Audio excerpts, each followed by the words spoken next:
Please join me in saying, life is a gift. For which we are grateful. For which we are grateful. We gather in community. We gather in community. To celebrate the glories and the mysteries. To celebrate the glories and the mysteries of this great gift.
My name is Holton Jablonski, and it is my great joy and my deep honor to serve you as your minister and to welcome you to a very special service.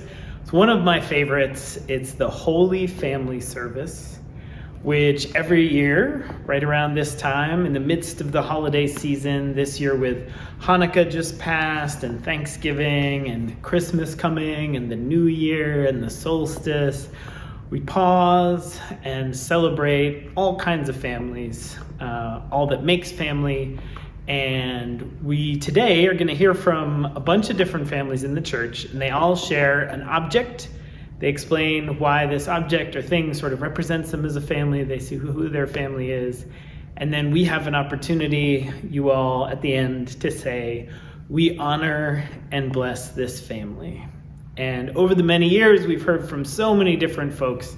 So it's a sweet tradition. So I'm grateful for the precious gift of your time and attention. Grateful for the 5 families who are sharing today and for all of us. Before we get going, I want to lift up just a couple things coming down the way. We have Christmas Eve, 4 o'clock and 6 o'clock services outside. Christmas lights set up, lots of singing, candles, silent night, the whole thing. And then here in this space at 9 o'clock and 11 o'clock for 100 people, both in this room and the parlor, set up. So do please sign up for the inside services now. There's links in the emails that brought you these videos, but then also on the church website. You don't need to sign up to come outside. We'll be ready for however many people come. So that's Christmas, and then we're going to be coming back inside. Starting January 9th, we're going to be having services at 9 o'clock and 11 o'clock, and we're going to be sending out lots and lots of details about the COVID protocols and all of those plans. So do please stay tuned for information coming to you both in emails and in mailings. But do start coming back January 9th, 9 and 11, and then every Sunday after that. We'll be going back outside in the springtime for Easter, and then a service in April, May, and June. But most Sundays back in here. We will continue to be providing a bunch of digital opportunities to connect, still coming out in weekly emails, stories, services, music, all sorts of things. So fascinating times. So grateful for all of you and your perseverance and your good spirit and goodwill, and all of our staff who've been working so hard, and our incredible leadership team. People have been pouring themselves in to this moment, and I am so very grateful. And also so grateful for you for being here for this time we have together. So come, let us worship together.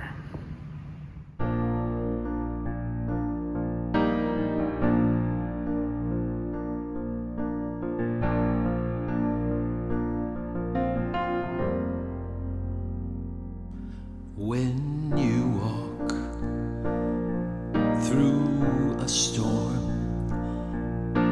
hold your head up high, and don't be afraid of the dark,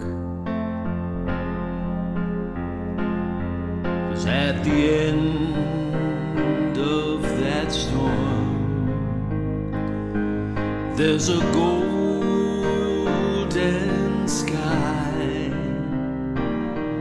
and the sweet silver song of the lark. So walk on through the wind, walk on through the rain, and though your dreams be tossed and blown, walk on with hope in your heart, and you'll never walk alone.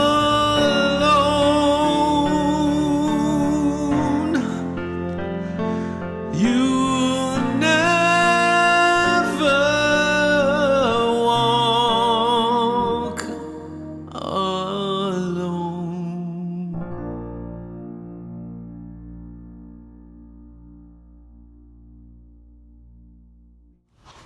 Hello, my name is Susan Kobayashi. My husband Dick and I have been members at First Church for over 30 years. We have two sons. Our older, Daniel, lives in Washington, D.C. with his wife and their 3-year-old daughter and 2-month-old son.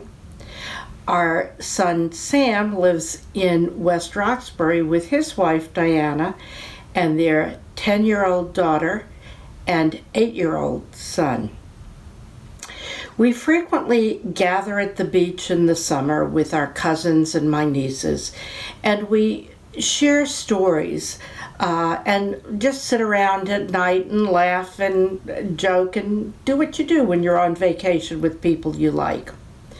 One year, Sam, now grown up, told us a story about his 8-year-old self that we had never heard before.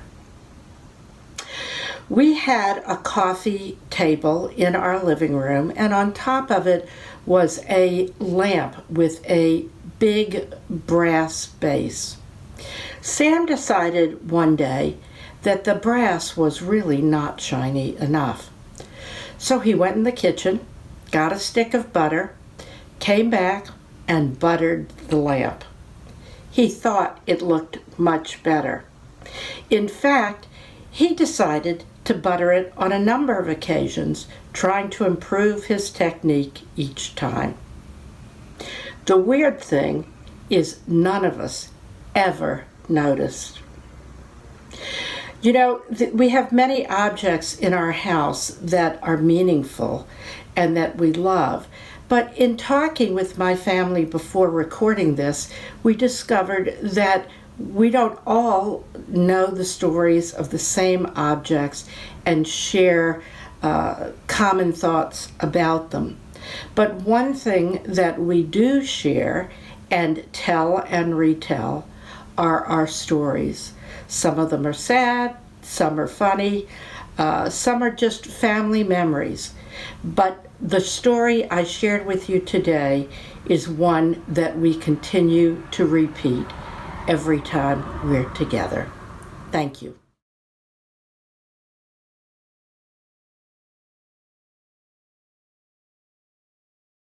Hi, I'm Mikey Pook. I'm Thomas. I'm Sean. Hi, I'm Marion. We are the Westgate family, and we live here in Belmont, but we have a strong connection to Germany, which is why Haribo gummy bears is our object. Back when they were in the bag before we ate them all. Thomas, who sends us Haribo from Germany? Kelly. Kelly. Who else? Oma and Appa. That's right, Grandma and Grandpa. We speak both German and English at home. And we also have people living upstairs. Who lives upstairs? Grandma and Grandpa. And who lives down the street? Bruce and Matt. Bruce and Maddie. Uncle Bruce, my brother. We chose this object because it represents both Germany and America. And our kids and me love gummies. Yum, yum, yum. Good thing we have a direct supply line to Germany. Thank you for watching. Say bye, everybody. Auf Deutsch. Tschüss. Tschüss.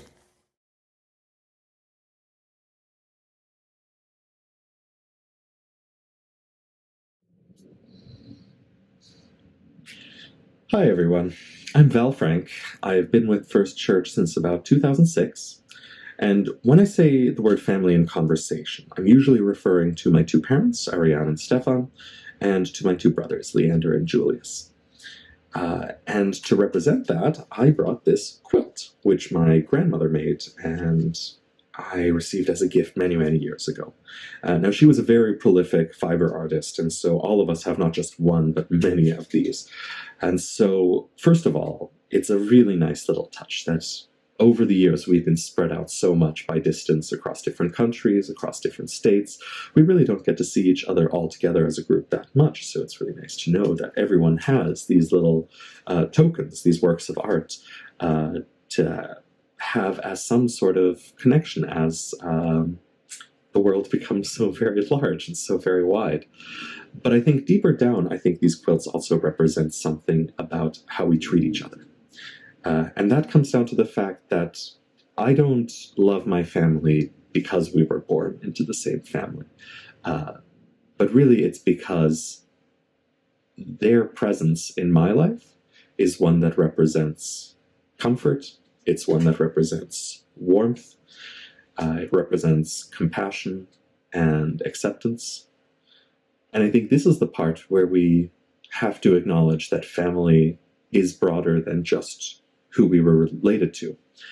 And over the years, I've definitely gathered a few more family members, which I consider to be anyone with whom I have that same type of connection, where our relationship isn't built on mutual interest or circumstance, but rather on having each other's presence in our lives be one of compassion, acceptance, warmth, closeness.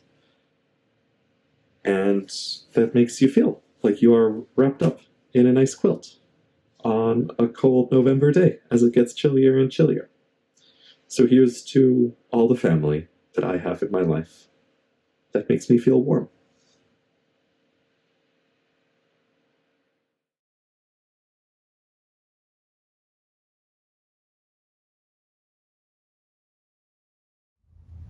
This is the time in our service where we invite forward an offering to help support the good work of the church, both within and beyond these walls. To make an online offering, you can text the word offering to 617-819-8168. We are so grateful for all that you're about to give.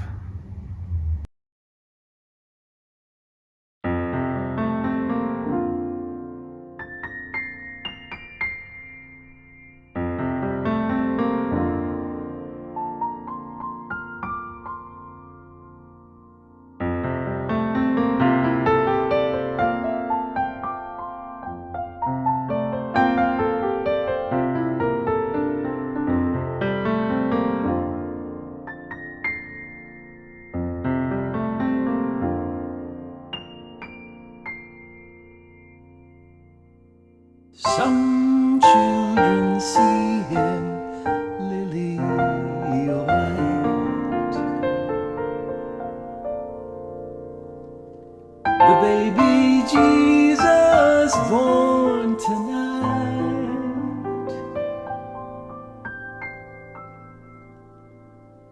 Some children see him lily white, with tresses soft and fair.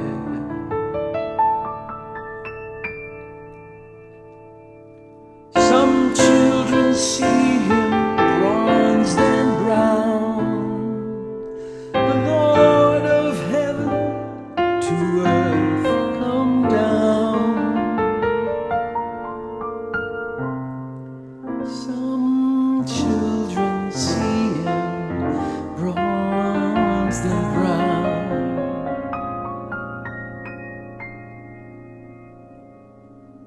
with dark and heavy hair.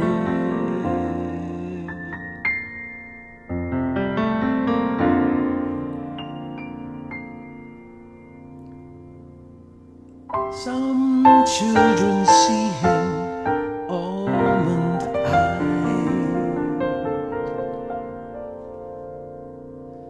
the Savior whom they kneel beside.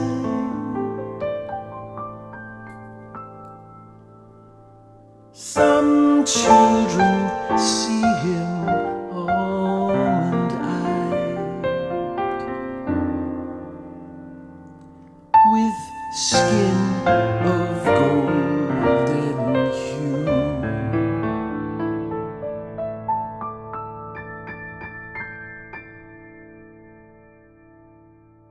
Some children see him dark as they, sweet Mary's child to whom they pray. Some children see him dark as they,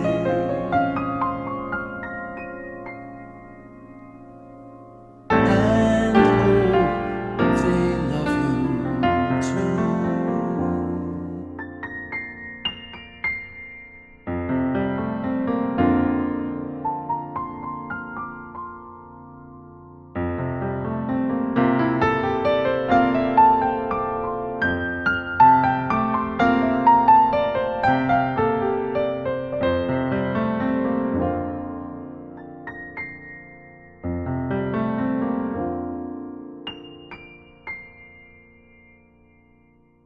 The children in each different place will see the baby Jesus' face, like theirs, but bright with heavenly grace, and filled with holy light.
born tonight.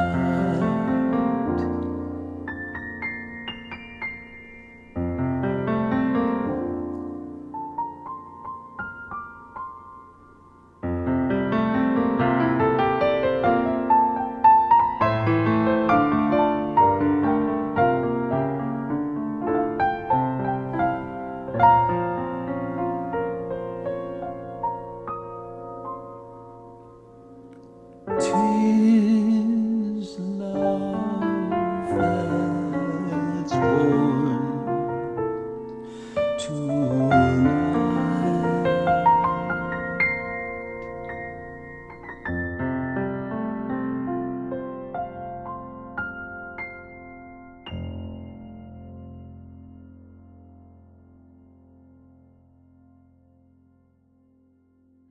Hi, this is Massida. And this is Maria Fatima Francisca Romana Ana Serra de Renovales. We have different last names because in Spain, where she is from, no one changes their name with marriage. They just tack it on. And we don't want our kids to go through the same passport confusion that Fatima did. Instead, we gave them Serra as their middle name and Massida as their last. We have 2 adult children. Enrique, named after my dad, his grandfather. And Marina, named after, well, the ocean. All 5 of Fatima's siblings live in Spain. And when it gets cold here in New England, she wonders what we are still doing here. She misses them. And he spends his time with his brother in their boat in Portsmouth, New Hampshire, no matter how cold it is. They were out on the ocean on Thanksgiving Day. His parents live near there and we go there often. The item we chose is the paella pan. It is the traditional cooking pan from Valencia, Spain. It represents community, gathering, eating, living, and laughing. It comes in different sizes. The biggest paella pan in the world fed 110,000 people in Madrid, Spain, 20 years ago. For us and our family, it represents the getting together, the coming back home, often with the 4 of us, less often now, of course, so it is more meaningful. But family to us is the people at your table, regardless of where they are from. The paella pan forms an endearing kinship, interconnecting the stories and trajectories. It can be used in many different ways. Dad often uses it as a display of anything from grilled fish to raw scallops, no rice, when we have friends and family over.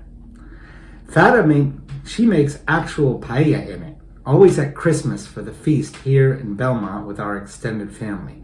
She makes different ones. Some with chicken and chorizo, others with the mussels and calamari and all kinds of fish, all cooked in the rice. Hey, what's for dinner?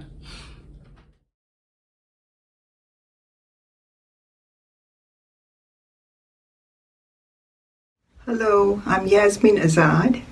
I'm a new member of the church and I migrated to the United States from Sri Lanka about 45 years ago. The thing that represents for me my family has something to do with education. So the objects I've brought are a cap, a graduation cap, and the graduation gown. The reason this is so is that my family background being Muslim, education for girls was not particularly encouraged or even valued. But my family, that is my parents, and to a certain extent my extended family, went against convention and supported the education of girls. To give you some history, my father's mother never went to school and couldn't read or write or count. My mother was sent to school, but she was taken out when she was in the 3rd grade because it was not the custom to allow girls, Muslim girls, to go to school beyond that. When I came along, I asked my parents, actually, I had been sent to school, that when I was in school, we did go up to about the high school, but I asked to go to the university, and after some struggle, with, I guess, their own long-held beliefs, my parents did come around and not only allowed me to go to the university, but supported me there. So in her 20s, my mother, when she went out of the home, would wear a head veil that not only covered her head, but even her face. There was a piece of lace in front of her face which allowed her to see out into the world, but nobody from outside to see her. And I still own that head veil. This is it. This is what she wore over her head. And when I was in my 20s, I had the privilege and the opportunity to be able to wear a cap with a gown. There it is. So these two objects, in some ways, the most important ways to me, represent my family. Thank you.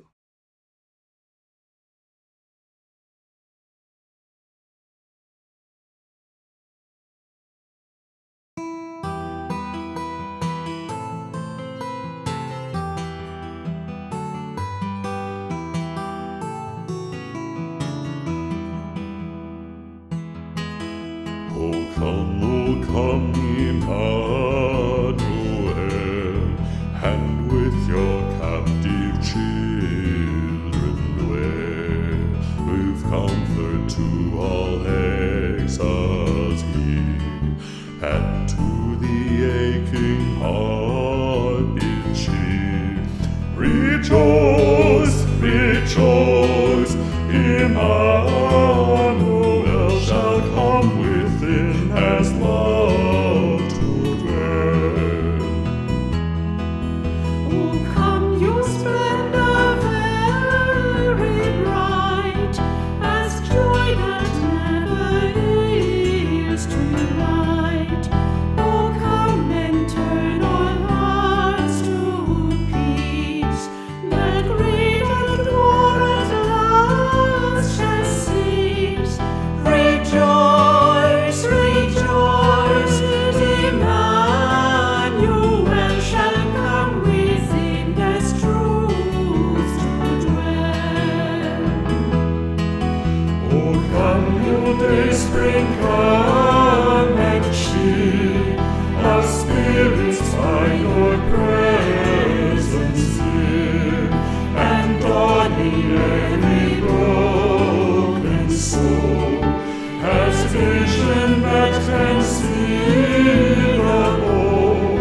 Rejoice, rejoice, Emmanuel shall come within as light to dwell. O come, your wisdom from on high, from depths that hide within the sky, to temper knowledge without care, to render every act of prayer. Rejoice, rejoice, Emmanuel shall come within as hope to dwell.